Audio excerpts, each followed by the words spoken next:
ഗവർണറും മുഖ്യമന്ത്രിയും പോരടിക്കുന്ന കാഴ്ച പലവട്ടം നമ്മൾ കണ്ടതാണ്. പക്ഷേ ഇപ്പോഴത്തെ ഗവർണറും അർലേക്കറും നമ്മുടെ മുഖ്യമന്ത്രി പിണറായി വിജയനും തമ്മിലുള്ള പോര് സുപ്രീം കോടതി വരെ എത്തി നിൽക്കുന്നു. മുമ്പ് നമുക്കറിയാം, മുമ്പ് ഇവിടെ ഉണ്ടായിരുന്ന ആരിഫ് മുഹമ്മദ് ഖാൻ ഗവർണർ, ആ ഗവർണറുമായിട്ട് ബന്ധപ്പെട്ട് വരുന്ന വിഷയങ്ങളൊക്കെ ഓരോ ദിവസവും ചർച്ച ചെയ്യപ്പെട്ടിരുന്നു എന്നുള്ളതാണ്. എന്തുകൊണ്ടാണ് ഇങ്ങനെ ഗവർണറോട് സമരസപ്പെടുവാനും അല്ലെങ്കിൽ മുഖ്യമന്ത്രിയോട് ഒത്തുപോകാനും കഴിയാത്ത ഒരു സാഹചര്യവും ഒരു സ്ഥിതിവിശേഷവും ഉണ്ടാകുന്നത്? ഈ കേന്ദ്ര സംസ്ഥാന ബന്ധം എന്ന് പറയുന്നത് കുടുംബ ബന്ധം പോലെയാണ്. അവിടെ ആര് വലുത് ആര് ചെറുത് എന്നൊക്കെ ഒരു വീട്ടിൽ നമ്മൾ ചർച്ച ചെയ്യാറില്ല. കൂട്ടുത്തരവാദിത്വമാണ്. എല്ലാവർക്കും അവരവരുടേതായ അധികാരങ്ങളുണ്ട്. ഏറ്റക്കുറച്ചിലുകൾ വരുമെന്നേ ഉള്ളൂ. ആരും അധികാരമില്ലാത്തവരില്ല. അങ്ങനെയായിരുന്നു കേന്ദ്രവും കേരളവും ഇതുവരെ 2016 വരെയും ആ രീതിയിലായിരുന്നു പോയിരുന്നത്. വാജ്പേയിയുടെ കേന്ദ്രം 6 വർഷം കേന്ദ്രം ഭരിച്ചുകൊണ്ടിരുന്ന കാലഘട്ടത്തിലൊക്കെ ഇവിടെ കോൺഗ്രസ് ഉണ്ടായിരുന്നു. തിരിച്ച് കോൺഗ്രസ് ഇവിടെ തിരിച്ചും ഉണ്ടായിട്ടുണ്ട്. BJP കേരളം ഭരിച്ചില്ലെന്നേ ഉള്ളൂ, മറ്റു സംസ്ഥാനങ്ങൾ ഭരിച്ചിട്ടുണ്ട്. ഏറ്റവും ഒടുവിൽ നോക്കൂ, ജസ്റ്റിസ് സദാശിവം, പഴയ ചീഫ് ജസ്റ്റിസ്, അദ്ദേഹമായിരുന്നു BJPയുടെ ആദ്യത്തെ ഗവർണറായി 2014 ഇവിടെ വന്നത്. 14 മുതൽ 16 മെയ് അവസാനം വരെ ശ്രീ ഉമ്മൻചാണ്ടി ആയിരുന്നു കേരളത്തിന്റെ മുഖ്യമന്ത്രി. ഒരൊറ്റ വിഷയം, കേന്ദ്ര സംസ്ഥാന തർക്കം ഉണ്ടായതായി നമുക്കറിയില്ല. ഒരു ഏതെങ്കിലും വിഷയത്തിൽ ഒരു ഫയലിൽ ചിലപ്പോൾ സംശയം ചോദിച്ചാൽ ഫയലിൽ തിരിച്ച് മറുപടി കൊടുത്തു എന്നല്ലാതെ മാധ്യമങ്ങളിൽ ഒരു വിവാദമായി ഒന്നും വന്നിട്ടില്ല. അങ്ങനെ ഉണ്ടാകാൻ പാടില്ല. നിർഭാഗ്യവശാൽ 16 കേരളത്തിന്റെ ഭരണം മാറി. ജസ്റ്റിസ് സദാശിവത്തിന്റെ കാലം പിന്നെയും കുറച്ചു ആളുകൾ ഉണ്ടായിരുന്നു, വലിയ തർക്കങ്ങളില്ല. ആരിഫ് മുഹമ്മദ് ഖാൻ എന്ന ഗവർണർ വന്നതിന് ശേഷം നമ്മൾ കാണുന്നത് ഇന്ത്യയും പാകിസ്ഥാനും തമ്മിൽ പോലും ഇത്രയും വലിയ തർക്കമില്ല. അവര് പോലും ചില പ്രത്യേക ദിവസങ്ങളിൽ പരസ്പരം കൈകൊടുക്കുകയും കേക്ക് മുറിക്കുകയും ഒക്കെ ചെയ്യാറുണ്ട്. ഇത് അതുപോലും ഇല്ലാത്ത ഈ നാട്ടുംപുറത്തെ നമ്മുടെ ദ്വന്ദ്വ യുദ്ധമുണ്ടല്ലോ, എന്ത് മോശമായ ഒരു കാര്യമാണ്. ഇവിടെ ആരാണ് വലുത് എന്നുള്ള തർക്കമാണ്. അതില് ശ്രീ ആരിഫ് മുഹമ്മദ് ഖാനും ചില സന്ദർഭങ്ങളിൽ ഗവർണറാണ് വലുതെന്നുള്ള നിലയിൽ ആ ഗവർണർ പദവിക്ക് നിരക്കാത്ത നിലയിലെ ചില വാചകങ്ങളൊക്കെ അദ്ദേഹവും എടുത്ത് ഉപയോഗിച്ചിട്ടുണ്ട്.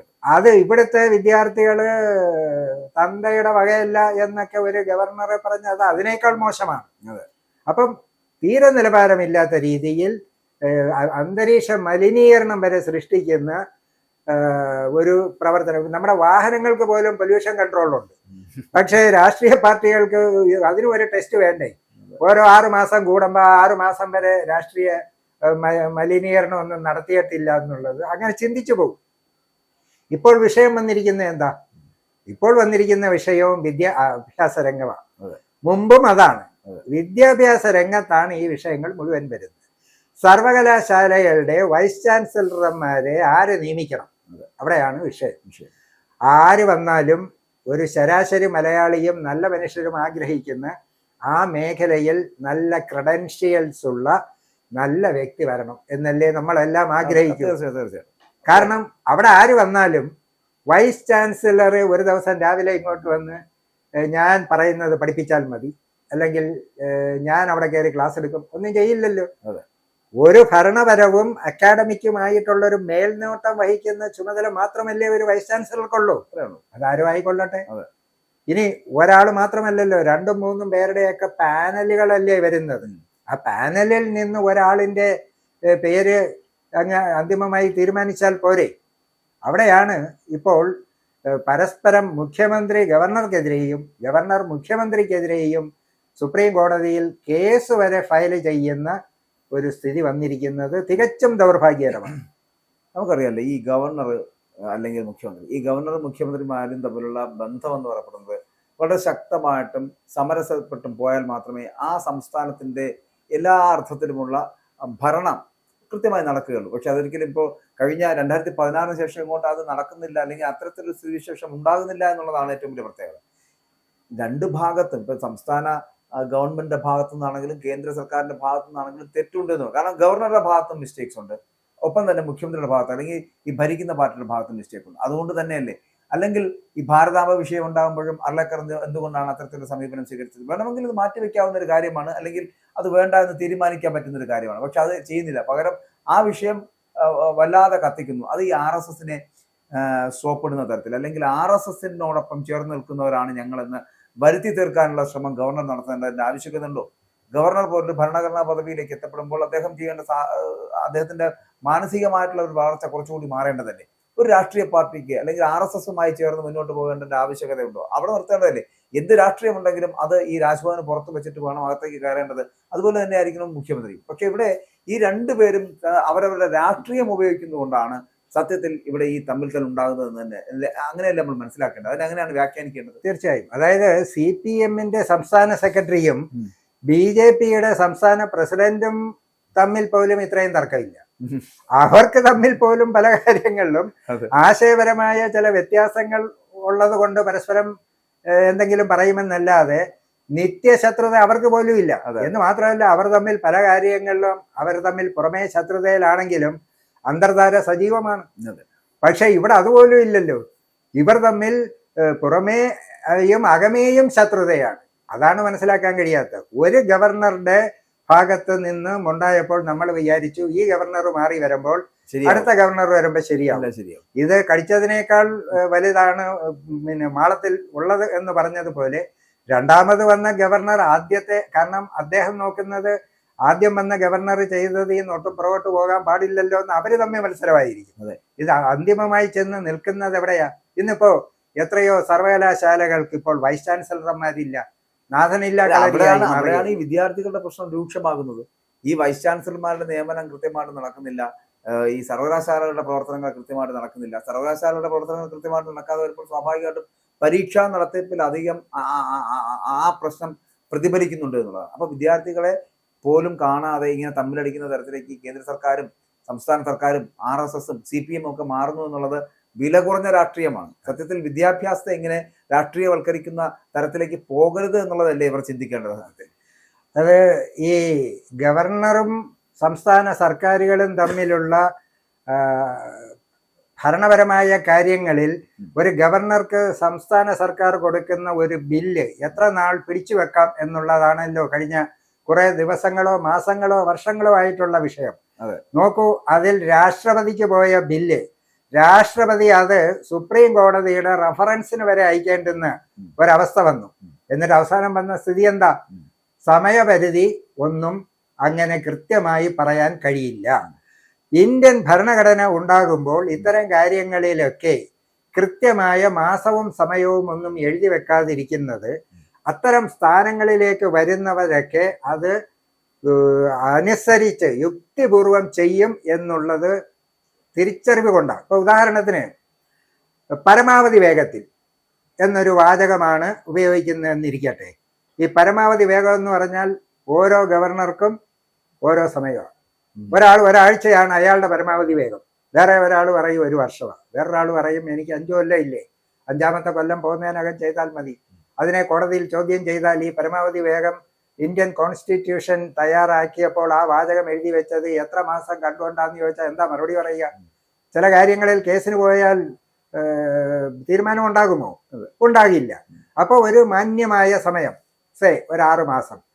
ഇത് എല്ലാ കാര്യത്തിലും ഉണ്ടാകുമെന്നുള്ളത് കൊണ്ടാണ് ചില കാര്യങ്ങളിൽ കോടതികൾ ഇത്ര ദിവസത്തിനുള്ളിൽ എന്ന് സ്പെസിഫിക് ആയിട്ട് പറയാൻ ഇടവന്നത് ഇത്തരത്തിലാണ്. അതാണ് കഴിഞ്ഞ ദിവസം അത്തരത്തിലുള്ള സമീപനങ്ങൾ കോടതി സ്വീകരിക്കുകയും ചെയ്തു. കാരണം ഈ സമയബന്ധിതമായിട്ട് പൂർത്തിയാക്കേണ്ട പല പരിപാടികളുണ്ട്. അതൊക്കെ ഇങ്ങനെ നീട്ടി കൊണ്ടുപോകുന്നത് ഞാൻ ആദ്യം പറഞ്ഞ പോലെ വിദ്യാർത്ഥികളുടെ പ്രശ്നത്തിലാണെങ്കിൽ അത് അധാർമികമാണ് എന്ന് തന്നെ പറയേണ്ടിയിരിക്കുന്നു. അവിടെയാണ് ഇപ്പോൾ ഈ രാഷ്ട്രീയപരമായിട്ടുള്ള തീരുമാനങ്ങൾ എടുക്കുന്ന തരത്തിലേക്ക് 2 വിഭാഗങ്ങൾ, അതായത് ഗവർണർ ആണെങ്കിലും മുഖ്യമന്ത്രി ആണെങ്കിലും ചെല്ലുന്നതെന്ന്. നമുക്ക് മുഖ്യമന്ത്രിയെ മാറ്റിവെക്കാം. കുറച്ചുകൂടി കർശനമായിട്ടുള്ള നിലപാടുകൾ പലപ്പോഴും സ്വീകരിക്കുന്നത് ഗവർണറാണ്. ഇപ്പൊ തന്നെ കണ്ടില്ലേ, രാജ്ഭവന്റെ പേര് നാളെ മാറ്റാൻ പോകുന്നു. നാളെ മുതൽ അതിന്റെ പേര് എന്താണ് ലോക് ഭവനാക്കി മാറ്റാൻ പോകുന്നു. ഇങ്ങനെ പേര് മാറ്റുന്ന തരത്തിലേക്കും ആളുകളുടെ അല്ലെങ്കിൽ വേറെ ഏതെങ്കിലും ന്യൂനപക്ഷത്തിന്റെ പേരിലുള്ള ഒരു സ്ഥലമാണെങ്കിൽ അതിന്റെ സ്ഥലത്തിന്റെ പേര് വരെ മാറ്റുന്ന തരത്തിലേക്ക് അധപ്പതിക്കുന്ന മനത്തിലേക്ക് ഈ RSS മേൽനോട്ടം വഹിക്കുന്ന BJP സർക്കാർ എത്തുന്നു എന്ന് പറയുന്നത് എത്രത്തോളം ഗതികേടാണ്. അതായത് ഈ RSSും BJPയും കേന്ദ്ര സർക്കാരും ഇപ്പോൾ എടുത്തിരിക്കുന്ന ഒരു നിലപാട് നമ്മളുടെ ആ പഴയ ഇതിഹാസത്തിലും പുരാണത്തിലും ഒക്കെ പറയുന്ന പേരുകളിലേക്കൊക്കെ മടങ്ങി പോകണമെന്നുള്ളതാണ്. എങ്കിൽ മാത്രമേ ഇത് ഭാരതം ആകുന്നുള്ളൂ എന്നാണ്. പക്ഷെ അങ്ങനെ പോകണമെങ്കിൽ എനിക്കൊരു അഭിപ്രായം പറയാനുള്ളത്, ഇപ്പൊ രാജ്യത്തിന്റെ പേര് തന്നെ ഇന്ത്യ മാറ്റി ഭാരതം എന്നാക്കണമെന്നാണ്. അപ്പൊ നമ്മളുടെ ഇന്ത്യൻ ഓഷ്യന്റെ പേര് ഇനി ഇന്ത്യക്ക് മാത്രമായിട്ട് മാറ്റാൻ പറ്റുമോ? ഭാരത് ഓഷ്യൻ ആക്കാൻ പറ്റുമോ? അതൊരു അന്തർദേശീയ പേരല്ലേ? അപ്പൊ ഇതൊക്കെ എന്തിനു വേണ്ടിയിട്ടാണ്? അപ്പോ നമ്മൾക്ക് ഇന്ത്യൻ കോൺസ്റ്റിറ്റ്യൂഷനിൽ ഇപ്പോൾ തന്നെ ആദ്യത്തെ article India, that is Bharat, രണ്ടും അവിടെ തന്നെയുണ്ട്. അപ്പൊ ഇതൊക്കെ പിടിവാശികളാണ്. ഇനി അവിടെ നമ്മൾ ഒന്ന് ആലോചിച്ച് നോക്കൂ, ഈ പേര് ഭാരതീയ ന്യായ സംഹിത, ഇന്ത്യൻ പീനൽ കോഡ്, അത് മാറ്റാൻ പറഞ്ഞ ന്യായം എന്താ? ബ്രിട്ടീഷുകാരന്റെ കാലത്താണ് ഇന്ത്യൻ പീനൽ കോഡ് വന്നത്. തീർച്ചയായിട്ടും IPC മാറ്റേണ്ട എന്ത് കാര്യമാണ് ഇവിടെ ഉണ്ടായിരുന്നത്? ഈ ഭാരതീയ ന്യായ സംഹിത വന്നപ്പോൾ എന്താണ് ഗുണം ഉണ്ടായത്? പക്ഷെ അതിന് സത്യത്തിൽ എനിക്ക് തോന്നുന്നു അഭിഭാഷകർക്ക് ഇതിപ്പോ ഒന്ന് പഠിച്ചെടുക്കണമെങ്കിൽ തന്നെ വേണ്ടി വരും ഒരു 6 മാസം 7 മാസം അല്ലെങ്കിൽ 1 വർഷത്തോളം വരുന്നുണ്ട്. അത് കഴിഞ്ഞിട്ട് ഇത് ചെയ്ത് പൂർത്തിയാക്കി മുന്നോട്ട് പോകാൻ കഴിയുള്ളൂ. അപ്പൊ ഇങ്ങനെ മനുഷ്യന് സത്യത്തിൽ മെനകേടായിട്ട് മാറുകയാണ് BJPയുടെ ഓരോരോ ഇത്തരത്തിലുള്ള തീരുമാനങ്ങൾ എന്ന് പറയുന്നത്. ഇതിന്റെ ഒന്നും ഒരു ആവശ്യമില്ല. ഇവരുടെ ജനങ്ങളുടെ കാര്യം നോക്കി മുന്നോട്ട് പോയാൽ പോലെ എന്തിനാണ് ഇത്തരത്തിലുള്ള വൃത്തികെട്ട സമീപനങ്ങൾ സ്വീകരിച്ച് ഈ രാജ്ഭവൻ ലോക്ഭവനായ എന്താ ഗുണം ഉണ്ടാകാൻ പോകുന്നത്? ഇത് ഇപ്പൊ നമ്മൾ പെട്ടെന്ന് ഓർമ്മ വരുന്ന, നമുക്ക് ഈ ചിലതൊക്കെ കേൾക്കുമ്പോൾ പെട്ടെന്ന് ചില കാര്യങ്ങൾ ഓർമ്മ വരുമല്ലോ. ഇപ്പൊ ഈ പഴയ നിയമം, പുതിയ നിയമം, ബൈബിളില് പഴയ നിയമത്തിലെ പേജ് ഇത്ര, പുതിയ നിയമത്തിലെ പേജ് ഇത്ര എന്ന് പറയുന്ന കണക്ക് IPC റൂൾ ഇത്ര, അതുമായി യാതൊരു ബന്ധവും ഇല്ലാത്ത ഒരക്കമായിരിക്കും ഭാരതീയ ന്യായ സംഹിത. എന്ത് ഇതാണ്. അപ്പോ ഞാൻ നേരത്തെ പറഞ്ഞതുപോലെ ഇതിന്റെ എല്ലാം പേരുകൾ, സ്ഥലപ്പേരുകൾ നേരത്തെ പറഞ്ഞതുപോലെ പഴയതാക്കുക, അതേപോലെ സ്റ്റേഡിയങ്ങളുടെ പേര്, അല്ലെങ്കിൽ രാജ്യത്തിന് കൊടുക്കുന്ന പുരസ്കാരങ്ങളുടെ പേര് എല്ലാം മാറ്റി മാറ്റി മാറ്റി ഈ പഴയ ഒരു ആർഷ ഭാരതം എന്നാണ് പറയുന്നത്. അപ്പൊ അവിടെ സംഭവിക്കേണ്ടത് അതാണ് പറഞ്ഞു വന്നത്. ഏതാണ്ട് ഇപ്പോഴത്തെ ഒരു 10 രാജ്യങ്ങളായി കിടക്കുന്ന രാജ്യങ്ങളെല്ലാം കൂടെ ചേർന്നുണ്ടായിരുന്നതാണ് പഴയ ഭാരതം. അങ്ങനെയാണെങ്കിൽ അവരെ എല്ലാവരെയും കൂടെ ആദ്യം ഒന്നിപ്പിക്കണം. നമുക്ക് ഈ പേരൊക്കെ കൊണ്ടുവരാം. പാകിസ്ഥാനും ബംഗ്ലാദേശും അഫ്ഗാനിസ്ഥാനും ടിബറ്റും നേപ്പാളും ഒക്കെ പഴയ ഭാരതത്തിന്റെ, പുരാണത്തിലെ ഭാരതത്തിന്റെ ഭാഗങ്ങളാണ്. ഒരു 10ഓളം രാജ്യങ്ങൾ വരും. ഈ 10 രാജ്യങ്ങളെയും കൂടെ ആദ്യം മോഡിയുടെ ഇപ്പോഴത്തെ ഒരു വലിയ പ്രതാപമൊക്കെ ഉണ്ടല്ലോ, ട്രംപിന്റെ സഹായത്തോടെ അല്ലെങ്കിൽ ഇപ്പുറത്ത് പുട്ടിന്റെ സഹായത്തോടെ ഈ രാജ്യങ്ങളെല്ലാം കൂടെ ഒന്നിച്ചിട്ട് നമുക്ക് ഈ പേരുകളൊക്കെ മാറ്റാം. ഈ രാജ്ഭവൻ എന്നുള്ളത് ലോക് ഭവൻ ആക്കുമ്പോൾ എന്തെങ്കിലും പ്രത്യേകത ഉണ്ടാകുന്നുണ്ടോ? രാജ്യം മാറുന്നുണ്ടോ? അല്ലെങ്കിൽ എന്തെങ്കിലും മാറ്റങ്ങൾ ഉണ്ടാകുന്നുണ്ടോ? എനിക്കത് മനസ്സിലാവുന്നില്ല. അതിനകത്ത് എനിക്ക് തോന്നുന്നത് ഈ രാജ് എന്നുള്ള വാക്കല്ലേ കുറച്ചുകൂടെ നമ്മുടെ രാജ്യവുമായി ബന്ധപ്പെട്ട് പഞ്ചായത്തി രാജ് അല്ലേ, ഇങ്ങനെയൊക്കെയുള്ള വാക്കുകൾ, രാജകീയം, രാജഭരണം ഒക്കെ ആണല്ലോ. ശ്രീരാമനും രാജാവായിരുന്നല്ലോ. അപ്പൊ അങ്ങനെയാണെങ്കിൽ രാജഭരണവും പഴയ ആ ഒരു ഇതൊക്കെ വരുന്നതിന് ഏറ്റവും ആപ്റ്റവാക്കി രാജ്ഭവന്. പിന്നെന്തിനാ ഈ ലോകു എന്ന് പറയുന്നതുമായിട്ട് എന്താ ഒരു ബന്ധം എന്ന് നമുക്ക് അറിയില്ല. എന്തായാലും ഗവർണറും മുഖ്യമന്ത്രിയും തമ്മിലുള്ള പോര് സുപ്രീം കോടതിയിൽ നിൽക്കുകയാണ്. സുപ്രീം കോടതിയിൽ നിന്ന് എന്തെങ്കിലും അനുകൂല വിധികൾ കിട്ടുകയാണെങ്കിൽ മാത്രം ഇവരുടെയൊക്കെ വായടയ്ക്കും എന്ന് നമുക്ക് മനസ്സിലാക്കാം. ഇല്ലെങ്കിൽ ഈ RSSന്റെയും BJPയുടെയും ഒക്കെ ഈ പേര് അടക്കമുള്ള കാര്യങ്ങളുടെ മാറ്റങ്ങളുമായിട്ട് ഇങ്ങനെ ആവശ്യമില്ലാത്ത കാര്യങ്ങൾ ചെയ്ത് മുന്നോട്ട് പോകുന്നതായിരിക്കും ഇനിയുള്ള യാത്ര എന്നാണ് എനിക്ക് തോന്നുന്നത്. താങ്കൾക്ക് അങ്ങനെ തോന്നുന്നുണ്ടോ? തീർച്ചയായിട്ടും തോന്നുന്നുണ്ട്. ഇവിടെ വിദ്യാർത്ഥികളുടെ ഭാവി പരീക്ഷ എന്ന് നടക്കും, കരിക്കുലം എന്താണ് ഒന്നും അറിയില്ല. 4 വർഷത്തെ ഡിഗ്രി കൊണ്ടുവന്നത് ഇപ്പം എത്ര ഒരു അതുകൊണ്ടാണ് വിദ്യാർത്ഥികൾ മുഴുവൻ ഇപ്പൊ ഈ നാട് വിട്ടിട്ട് എവിടെങ്കിലും മര്യാദയ്ക്ക് പോയി പഠിച്ചൊരു സർട്ടിഫിക്കറ്റ് വാങ്ങിച്ചുകൊണ്ട് വരാമെന്നും പറഞ്ഞ് കേരള യൂണിവേഴ്സിറ്റിയിൽ മാത്രമല്ല, കേരളത്തിലെ എല്ലാ യൂണിവേഴ്സിറ്റിയിലും ഡിഗ്രിക്കൊക്കെ 30,000 20,000 സീറ്റുകൾ കേരളത്തിൽ ഒഴിഞ്ഞു കിടക്കുന്നു എന്ന് പറയുമ്പോൾ ഇവർ തമ്മിലുള്ള ഈ തർക്കം വിദ്യാർത്ഥികളെ എത്രമാത്രം രൂക്ഷമായി ബാധിച്ചു എന്നുള്ളതിന് വേറെ ഒരു ടെസ്റ്റും തെളിവും അന്വേഷണവും ഒന്നും വേണ്ട, അത് മാത്രം മതിയാണ്.